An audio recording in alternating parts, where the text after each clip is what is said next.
So here's my completed Reflex Deflex Longbow.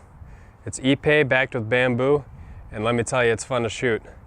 This is the first real bow that I've ever made, not counting any attempts at a branch and a string growing up. But one thing that I saw over and over again, whether it was on online forums or the people following this build on either Facebook or Instagram, was comments like, "Man, that's on my bucket list of things to do someday," or "Man, I'd love to be able to do that. Is there going to be a how-to video?" And really, there's already quite a few good videos on bow building on YouTube. There's plenty of great videos on building primitive bows, self bows, survival bows. There's even videos on how to make a bow from a $10 piece of lumber you can buy at a hardware store. I wanted my bow to be a little bit fancier and a little bit higher performance. And I also wanted my video to be very all-encompassing of the steps involved, from sourcing materials to tailoring, finishing, and even selecting arrows. So if you're looking for something specific in this build, click on one of the segments down on the side. Otherwise, enjoy. Ask any questions in the comments down below or on the Facebook page. I'll be happy to try and answer them. I'm definitely not proclaiming that this is a better build by any means than any of the others on the internet already, but it is unique to me, and one of the purposes of making this video was to try and give some inspiration or confidence for people that want to take on this project. So to start off, while I did this build, I was in an apartment, so that meant I had really limited access to power tools. And partially because of that reason, I decided to order a ready-to-glue kit off of eBay. The wood and the bamboo were cut out just how I would have been able to do it if I had access to a bandsaw. And then the gluing, shaping, tailoring, and finishing are all up to me. So it's really a great option for those who are just starting out or don't want to use the power tools to cut it out initially, or just feel more comfortable with somebody else doing it. Here's an example of a ready-to-glue kit on Three Rivers Archery. I bought mine on eBay, as kits like that pop up periodically. They're usually listed at a certain length, but if you message the seller, you can usually get them to cut you something custom if you want. I paid $65 with shipping for the woods. Alright, here's the kit directly out of the package. We have the bamboo backing piece, the ipe belly piece, the Osage handle block, and the Osage tip overlays. Notice how the center of the ipe is faded out to a thicker 8-inch section? That's one of the ways you can help keep the handle from popping off once it's all glued up. The tip overlays came in 2.5-inch blocks, which are a little big, but we can work on that later. The tips aren't cut lining up perfectly, but we can work on that later as well. An important thing to note is that all of the gluing surfaces are roughed up and ready for glue. I'm checking the spacing of the bamboo nodes. Longer spacing is better, and ideally you want spacing for the last node and the tips on each side to be the same. We've got good node spacing, but top and bottom aren't lined up the same. It'll still work though. To start, I want to mark the exact center of the wood. Since this is a 68-inch tip to tip, which I've confirmed with the tape measure, I want to mark the 34-inch mark. I also want to mark the center of the width. Now I have my center point, and I want to mark that point on both sides of the bamboo, ipe, and Osage handle. To check straightness, I took an 8-foot piece of fishing line with a jig tied on each end. I hung this over the bow's length so that the line touches the center of each tip. Since the tips curl up a bit, the string will suspend over the length of the bow. I stand over the wood and press down on each tip. I want the string to naturally touch the center point as the wood flattens. I can see that this kit came in pretty well cut. Here's the form I'll use to glue the bow up. I took a 70-inch piece of 2x4 and marked the center. Then I took two 2.1/8-inch sections of 2x4, drilled pilot holes from the bottom, and screwed them on so that their closest edges were each 32 3/4 inches from the center line. I next glued short segments of 1/4-inch board so that their nearest edges were 25 inches from center. Just outside of those, I stacked two pieces on top of one another to get 1/2-inch blocks. These I glued 27 3/8 from the center. As a finishing touch, I screwed a 48-inch single-track shelving support onto each side of the 2x4. Believe it or not, once the bow is glued up under tension, it can start to pull on and even bend the 2x4, so this just adds support. I got my measurements by starting with a similar bow on the Trad Gang forums and making minor changes to the support height and locations. I also posted pictures of dry runs to get opinions on how the bow looked. Obviously, the more supports you have, the greater control your form will have, but I found that this worked just fine. Always start with the dry run. Layer the handle piece, ipe belly, and backing so that all the center lines line up. If your belly wood doesn't taper thicker at the grip like this one does, it's common to glue just the belly and backing first, then cut out the handle and glue it on separately. To protect the bamboo from the C-clamps, I'm taking another section of that 1/4-inch board to place in between. In addition to protecting the wood, it also distributes the clamp's force over the entire handle section. These center clamps are 6-inch clamps. Ensure that the tips are lined up along the center line of the form, and then we can start clamping them down too. Just like before, I'm placing a piece of 1/4-inch board between the clamp and the bamboo. You'll probably find that it takes a fair amount of force to get the woods to reflex into shape. That's especially the case with a thick piece of dense ipe. It can help if you place the clamps closer to center, then slide them in the proper position over the support. These are 4-inch clamps that I'm using. Do the closer clamps first, but don't cinch them down all the way. Do a couple cranks on one side, then a couple on the other until both bottom out. Then repeat the process with the outer clamps. The wood won't have to come down much to hit these second set of clamps, but the purpose is to decrease the bending radius closer to the tips. When you're making a Reflex Deflex bow, there's more or less a particular shape that you want to try and get, regardless of what dimensions your overall bow will be. Try and balance the reflex and deflex when viewed from the side so that neither one is overpowering the other.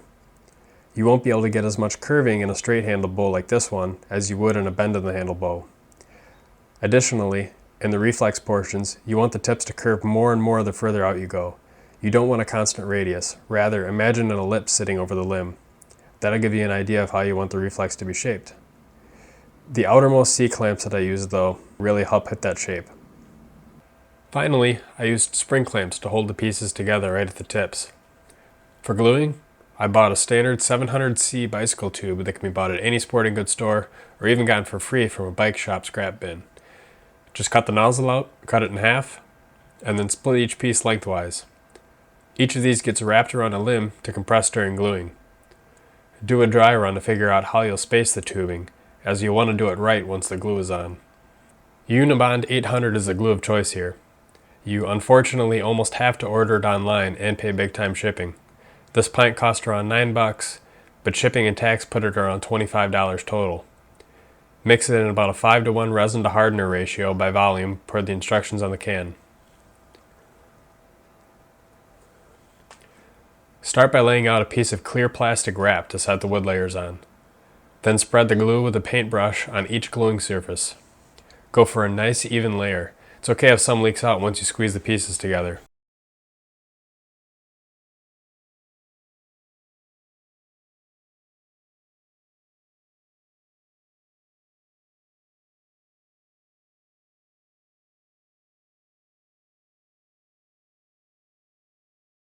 Once you have everything glued and stacked, you can just enclose the entire thing with the plastic wrap that you had underneath. As an additional step, some guys like to place masking tape on the flat, non-glued surfaces to keep cleanup easier when extra glue gets squeezed out. Set the woods in the form and make sure everything is centered. Now, just like the dry run, place the 1/4-inch board over the handle section and clamp it down. And like your other dry run, wind the bicycle tubing over the limb. Place the other small 1/4-inch piece over the tip and spring clamp it down. Repeat with the other side. Double and triple check that everything is centered on the width and down the length. Once that's done, place the remaining 4 spring clamps just like the dry run. The only difference is that now there's bicycle tubing in the mix. Unibond 800 doesn't need a ton of heat. The fastest setting time specified on the can is 10 minutes at 90 degrees Fahrenheit, with a full cure happening in 12 to 24 hours. I put the bow in the top rack of a closed closet with a space heater on low for a day. You'll know it's cured when the glue is no longer flexible. Removing the tubing is pretty easy. The plastic wrap is another story, which is why the masking tape would have helped here.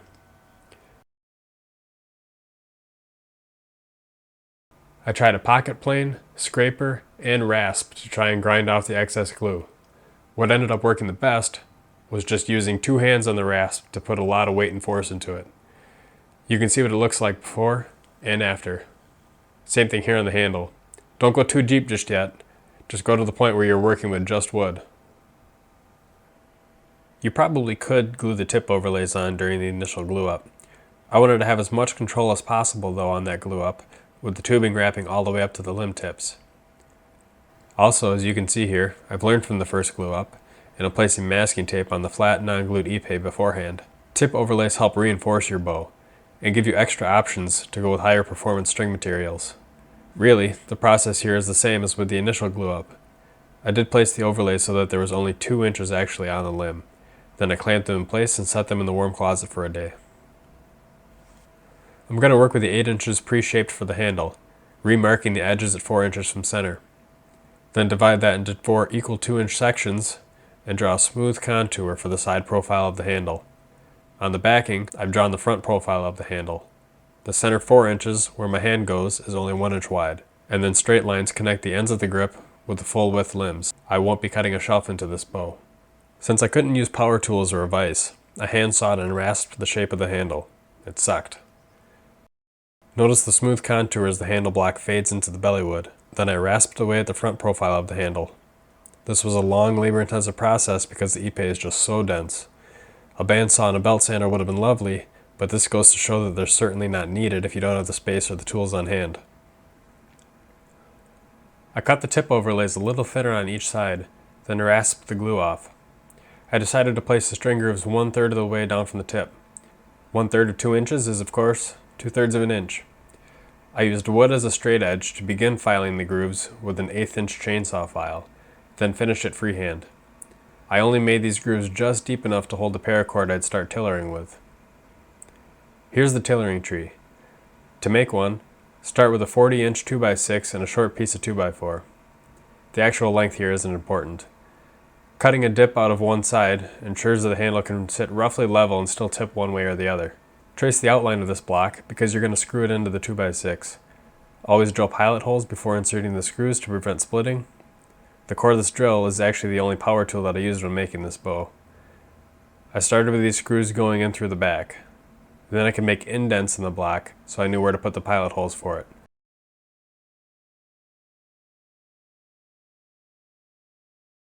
If my drill bits were long enough, I could have just drilled the pilot holes for both in one shot. I decided to drill 2 more screws in the front. Here's a top-down view of how the handle will rest when this is held vertically against the wall. Mark the edge because I want to support that side. You can see where I cut back against the top of the block. With another piece of that 1/4 inch board, drill that on as a side plate. Now here's how the bow will rest. It can still tip left and right, but it won't fall out of the tree. Now I've drawn 2 lines here on the 2x6. One is directly down the center. The other is at 1 5/8 inches left of center. I drew mine left of center because I'm left-handed and I want to put the bow in the tree so the top limb is to my left. It really doesn't matter what hand you'll shoot with, you just want to place the bow in the tree so that the center of the handle is over the center line and the top limb is on the side of your offset line. Why 1 5/8? Well, that line represents where my middle finger and my draw hand will be relative to the handle. The handle is 4 inches wide. The rest is at the top of it, 2 inches from center. I want to place my nocking point on the string 3/8 of an inch above that. The arrow nock is about 3/8 wide as well, so the bottom of that is level with the shelf. And half of my gloved middle finger is about 3/8 of an inch. So the center of my draw hand middle finger will be 3/8 of an inch below the top of the handle, or measured from the other direction, 1 5/8 above the bow center. On the tailoring tree, we want to draw from that same point on the string to get equal limb timing when we actually shoot the bow. Drawing straight down the center of the tailoring tree, though popular, doesn't accurately mimic how the bow will be used and can lead to slight limb imbalance, hand shock, and lower efficiency. Back to the build. At the bottom of the 2x6, we want to add a pulley. This wall and ceiling mount pulley, which is rated for a couple 100 pounds of force, will work great. Attach it so that the center is in line with the offset line on the 2x6. I'm attaching it with bolts because I really don't want it to come loose. For my pulling rope, I'm just using paracord. You also need a second pulley. Well, you don't really need a second pulley, but you want to have one for 2 reasons. One is that it gives you a mechanical advantage when pulling, which comes in handy once you see all the limb exercising that needs to be done. You end up pulling back twice as much rope, but the force to pull is only half of what the bow is seeing plus some friction. In addition to the mechanical advantage in allowing you to look at the limbs from a distance when doing this, the pulley will naturally drift to the side of the stronger limb. So, if while exercising these limbs, you see the pulley drift off to one side or the other, you know which limb needs more wood taken off. Draw length is measured from the backing, which is the furthest point of the bow away from your face. So that's the 0 point for the draw marks. Then measure and label each inch of draw down the offset line of the 2x6. Now you can see why I went with a 40-inch board to account for the extra length of the pulleys in the carabiner clip, all of which again are rated for more than the anticipated bow weight. Ideally, you'd mount something like this on the wall of your garage. Working with what I have here, I made some adjustments for portability by adding a length of 2x6 to the base, screwed it on from one side, and then 90 degrees to that, screwed on a tie plate for extra support. But before you take the bow to the tree, you want to take off all the hard edges. A pocket plane or a rasp works fine, and afterwards be sure to sand the belly and all 4 of your rounded edges, but you can leave the backing as is for now. Floor tailoring also happens before tree tailoring. You want to be able to put a limb tip in the ground and get it to bend okay. If you started off with wood that was well cut from the bandsaw, as this was, you should be pretty close. Really, this was meant to catch any gross differences between the limbs or areas that are noticeably too stiff or weak. It also gives an idea of how heavy the limbs are. This is ready for the tree. Here it is with the bow and yardsticks taped to the wall each limb tip. I have a piece of paracord with a loop in each end, just a little bit longer than the tip-to-tip length of the bow. This is going to be my long string to start tailoring with. The longer the tailoring string, the less accurate it will be because the bow will want to bend more from the bases of the limbs and less from the tips. We want to move away from the long string as soon as possible. Notice how little I'm bending. When just starting, the limbs could be way off, and they need to be exercised as you go. The general process I'm following is from an experienced Reflex Deflex bowyer on trad gang, and the following is a quote. Start out with a string that just reaches the string grooves. Once the limb tips are bending to about 6 inches, I go to a shorter string to 3-inch brace height and start tailoring all over again, drawing the bow about 10 inches down the tailoring tree to start. Once the limb tips are bending to about 9 inches and the limbs are looking fine, I string the bow to a 6-inch brace height and tailor it out to my intended draw length. At the 6-inch brace height, I start pulling the bow to about 10 inches 30 times, then after 30 times, I move down 1 inch at a time for another 30 times. It's a long, slow process." End quote. Now, if you've been watching my bow this whole time, you've probably noticed that the right limb, which is my bottom limb, isn't bending as much. So I'll take wood evenly off of that side and try again. Since this bow is really thick to begin with, I'll start by taking off wood with a rasp, then sand around the corners again each time before putting it back on the tree. Later, instead of rasping, I'll scrape the wood off for more fine control. I've taken wood off the bottom limb a couple times now, and finally this is at the point where the tips are each bending 6 inches relatively equally. Once again, the type of wood plays a big role in how easily it comes off. This ipe takes a lot of handwork to equal a tiny difference in the bow, which makes a long process even longer. It helps to have a scale handy to see where you're at, because at no point in time do you want to pull with more than your intended draw weight. So if I were shooting for a 50-pound final draw weight, and I was hitting 50 pounds at 22 inches, I'd stop there and take more wood off, instead of getting it to look good at full draw and then reducing it to a lower 50-pound weight. Something to keep in mind. Also, putting the scale where your hands are pulling from is inaccurate. While theoretically, you could measure that weight and multiply by 2 to account for the pulley's mechanical advantage, there's a lot of friction and imperfection in the system. Just hook the scale right onto the string and test it periodically. Instead of paracord, I've upgraded to a reel string now to brace at 3 inches. This is just a cheap Dacron string, 64 inches long, 4 inches shorter than the 68-inch tip-to-tip length of the bow. Two things are making this difficult. One is that the bow is probably still powerful enough at this point to make a 75 or 80 pound bow at full draw. The other thing is that it's stretching out the Dacron a ton once it's on, so I'm having to bend it past where I normally need to brace at 3 inches. Always use a bowstringer. Stepping through the bow limb and bending it around your body, if you've ever seen that method, is bad for the bow.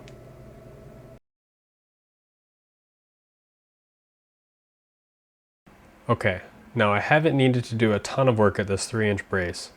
I slowly exercised it 1 inch at a time by 30 reps until both tips are now bending pretty equally at 9 inches. That means it's ready for the full brace. To do that, I basically put another couple dozen twists in the string. You can twist a dacron string up until the point where it starts to knot onto itself. And once at the 6-inch brace, you can draw the outlines to cut your string grooves. Notice the extra grooves outside of my main ones. Those were temporary, and it allowed me to use a homemade bow stringer made from a 7 or 8 foot piece of paracord with a loop tied on each end. That made stringing the excessively heavy limbs with that stretchy dacron string so much easier. So what I've also decided to do now is narrow the limbs in the last 14 inches or so from the tip. The reason is because it's now very apparent to me that this particular bow needs a lot of wood still taken off to eventually hit around a 60-pound draw. I can either get that by thinning the limbs or narrowing them. Common belief in bow making is that narrower limbs are faster and more efficient because there's less resistance as they spring through the air from full draw to a released arrow. So what I did is took a flexible ruler and marked 14 inches from the end on each side. I also marked a 1/4 inch from center at the very tips, which would make the tips a 1/2 inch wide. You can start by working with a plane or a rasp, working lighter near mid-limb and heavier toward the limb tips to get a smooth taper. Okay, I've done quite a bit more work, starting at a 10-inch draw and exercising my way down 30 reps each and 1 inch at a time to 22 inches. Now I'm going to test again, maybe pull to 23, 24 inches. We should see now that this lower limb is a little bit stiffer, so look for the pulley to drift ever so slightly to the right and check for less bending in that lower limb. It's not too bad, however, so it might be tough to notice right away.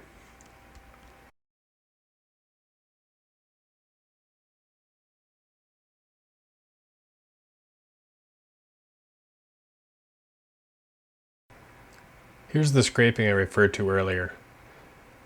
I'm just taking an open pair of scissors and scraping off wood from the belly of the bow. This is much more controlled than a rasp, and less likely to put deep grooves into the wood. The general rule of thumb is to do no more than 10 scrapes at a time before putting it back on the tree and testing. A bow might not respond much to the first 10 scrapes, or the second 10 scrapes, but eventually you could hit somewhat of a critical point where the scraping really takes effect, and many bowyers have overdone it by scraping too much at once. Just scrape the stiffer limb in its stiff region, or the entire limb if it's stiff but bending evenly, or both limbs if you're bending nicely but need less wood to hit your desired draw weight. And once again, always sand before putting it back on the tree. There could come a point in time when you notice that your limbs show a bit of twist. Looking down this bow, you can see that the limb tip is twisted a bit clockwise, and the belly of the recurve is sticking out towards the right. That means the left side is weaker than the right because it gives in to be closer to the string. You may have seen recurve manufacturers recommending that you can twist the limb back into shape by torquing it, or applying heat to soften up the glue before twisting. We're not dealing with a straight bow that developed a twist here. We're dealing with a bow that's likely twisting because the strong side is physically thicker than the weak side, and we can fix that by taking wood off of the strong side. Check with a caliper if you have one. But in this case, the two things that we can do are 1, scrape wood off of this strong side at mid-limb, and then the second thing is file the weak side string groove ever so slightly in further to allow the string to ride closer to the center over the limb. Be careful with that one though, as you can only do it once.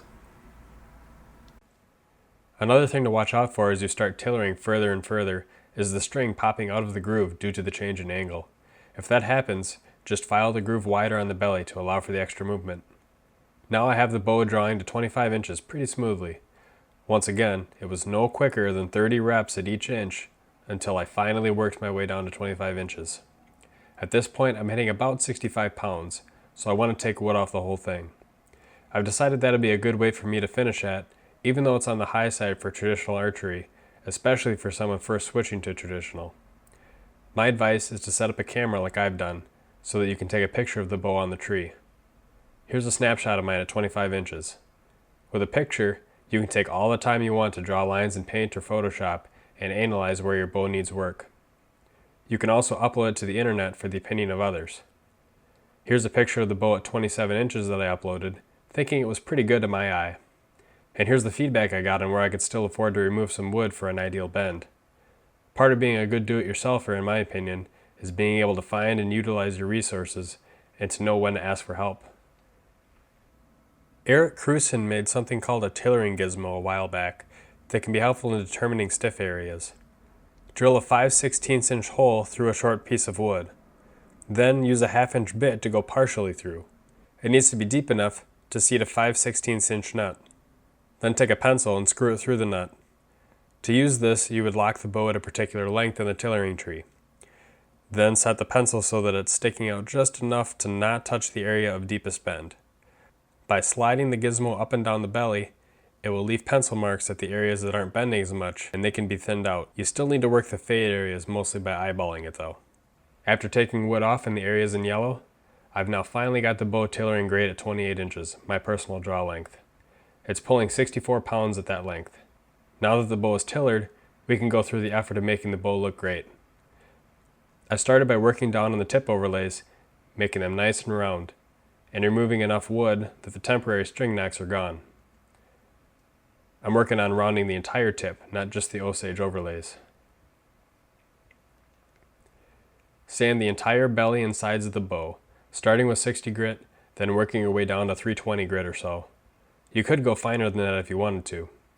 This helps give a good surface for the finishing oil. Next thing you want to do is go between the nodes on the backing, and just lightly sand off that waxy rind so that the dye and finish adhere well. Also, a smooth backing helps prevent splinters from popping up. I went right up to the nodes but didn't actually sand them. Also notice that my sanding is just along the axis of the bow, not side to side. I got dark brown leather dye from a craft store to stain the bamboo. And my applicator is just an old pair of socks. Run it up and down the backing. See how the dye is sort of streaking down the length of the bow instead of dyeing one solid shade? I think that has to do with the fact that I just sanded in one direction, not side to side, but I like the way it looks. It brings out a natural fibrous look in the bamboo in my opinion. Once it's coated on nicely, leave it to dry. Then get some 4/0 steel wool. Rub it in lengthwise between the nodes of the bamboo to lighten up the dye in that area. It really accents the nodes of the bamboo in my opinion. Of course, you can't just leave the bamboo unstained and completely natural. I just thought it was a little bit too light to be in the woods with. Obviously everything about the bow, from wood choice and color to staining and applying a finish, are all personal preference, and the options are endless. Make it look the way you want it to look. You have some options when it comes to an arrow rest. You could of course cut a shelf into the bow. You could also split and round a golf tee and glue it under your grip for a mini shelf. Third, you can use an elevated rest like a Bear Archery weather rest. That's what I'm trying. Remember, I want the bottom of the arrow to rest 2 inches above center. I marked that spot, sanded the area for better adhesion, and stuck the rest on in the proper spot. The next thing I'll do is mark 2 inches in the other direction from center for the bottom of my leather grip. It's going to be 4 inches from top to bottom. If the leather stretches more in one direction than the other, you want the stretchy direction to go around the circumference of the handle. I measured the circumference at 5 1/4 inches. I'll plan on the leather stretching a bit and cut it to 5 inches by 4 inches. Okay, now I'm doing a test stretch around the handle, and it looks like this piece will work no problem. Sand the rest of the handle again with 60 grit for better adhesion. This is mainly going to be held in place with a blue cap Gorilla Glue, but the ends will be stitched together with artificial sinew for a nice look. All of these leather tools came from a craft store. Pick a leather punch just a little bit bigger than the sinew diameter. Fold the leather in half and punch equally spaced holes down the length. Once that's done, pre-stretch the leather once again. Do another dry run if you want. Mark the outline of where the bottom of the handle was. The Gorilla Glue sets fast, so work quickly. I'm doing this bit by bit, first gluing just the bottom, or the belly of the handle. Hold a stretch while the glue sets. Should only take about 20 or 30 seconds. See how there's some interference with the rest and the edge of the leather? I just cut around that. Prep one of the sides with Gorilla Glue, then stretch it and hold it in place until it sets.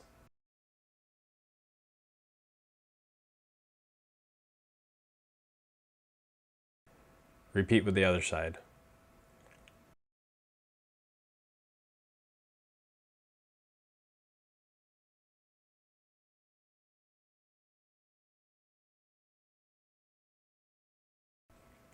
Take a roughly 3-foot piece of artificial sinew and 2 curved needles.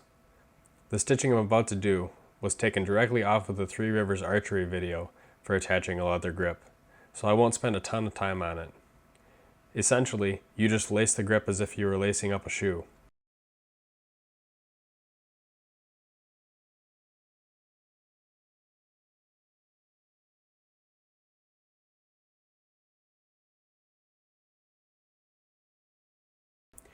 Once you get to the top, run the threads back through underneath and tie a square knot so that it tightens underneath the leather.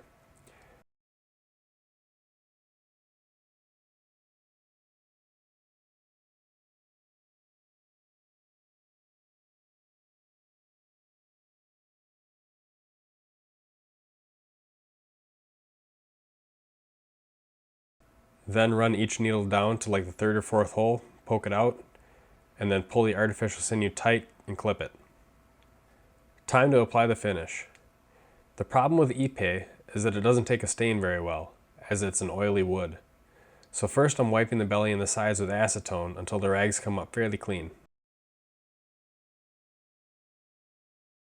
The next step is to take a cloth, put true oil on it, and rub it up and down the limbs. This you can add on all sides of the bow.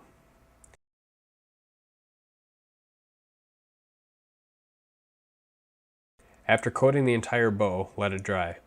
I set a space heater on low next to the bow, and it took roughly 2 or 3 hours. Then lightly buff the entire thing with 4/0 steel wool and add another coat of true oil. I did about 5 coats total, finishing with a steel wool buff to take off some of the shine. After the third coat had dried, I took a Sharpie and wrote in my bow's specs on the bottom limb. That way it doesn't wipe off, but you can sand down to it without affecting the wood if you do want to alter the writing. While I was working on the finish, I ordered a 64-inch 16-strand Flemish twist bowstring, along with a pair of otter fur string silencers. The best place mathematically to put them is a quarter of the way down from each limb tip. That spot represents the antinodes of the second harmonic of the vibrating string. However, since this isn't a perfect world, and the string has serving and a knock point, along with a combination of vibrations from the first through whatever number of harmonics your string will generate, you'll likely need to adjust some in either direction to find the actual ideal location.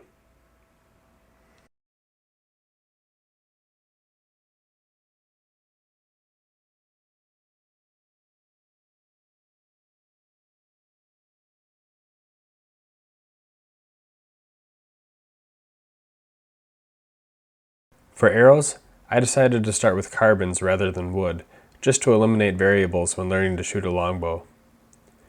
If you want to get shooting right away, you can walk into any archery shop with experience in traditional archery, and they can set you up with arrows that will fly well out of your bow. If you're a little more of a tinkerer like me, you probably like speccing out your system before you even buy it. For that, I recommend checking out Dr. Ed Ashby's articles. He's a bow hunter who spent almost 30 years collecting objective research about what factors affect penetration. The results, and I highly recommend reading his articles, are pretty wild. People using arrows built off this research, which are generally carbon, over 650 grains, with a front of center close to or exceeding 30%, tiny fletching, footing, and heavy, long two-blade cut-on-contact single-bevel broadheads, are getting pass-throughs on even enormous buffalo with longbows and recurves. While that's all well and good, and I'd like to utilize the principles of that research to some extent, I don't need to go to the extreme. After all, I'm only hunting in North America, and hunters kill elk with 50-pound traditional bows and 500-grain arrows every year. Calculators like the Stu Miller calculator, or the similar one on Three Rivers Archery, are helpful to get started. I plugged in my bow setup, which should be fairly close but not perfect on the bottom. Generic Reflex Deflex, after all, could cover a large range of actual performance. But with 400 spine arrows, cut at 29.5 inches, 100 grain brass inserts, 250 grain tips, and 4 4-inch feathers, I can shoot an arrow around the standard 10 grains per pound, right about at Ashby's heavy bone threshold, with nearly 26% front of center. That should have no problem penetrating anything I'm going after with a well-placed shot, which of course is the important thing. Also, bare shaft tuning is great for nailing an arrow spine, even cutting arrows 1/8 of an inch shorter at a time when necessary. But just starting out, I don't have the consistency to get a reliable result from bare shaft tuning. So I'm shooting fletched arrows according to the Stu Miller calculator and focusing on proper form and shot sequence. Then, after I'm more consistent, I can take on bare shaft tuning with a variety pack of field point weights to see what shoots best. If it's 175 grain tips, fine, I'm still at 9 grains per pound and 22% front of center. If it's 300 grain tips, fine again, I'll be near 11 grains per pound and 28% front of center. As you can tell, there might be an update in the future on where I end up. Make sure to check out the DIY Sportsman website for more content on hunting, fishing gear, and how-tos, and follow on Facebook, Instagram, and Twitter.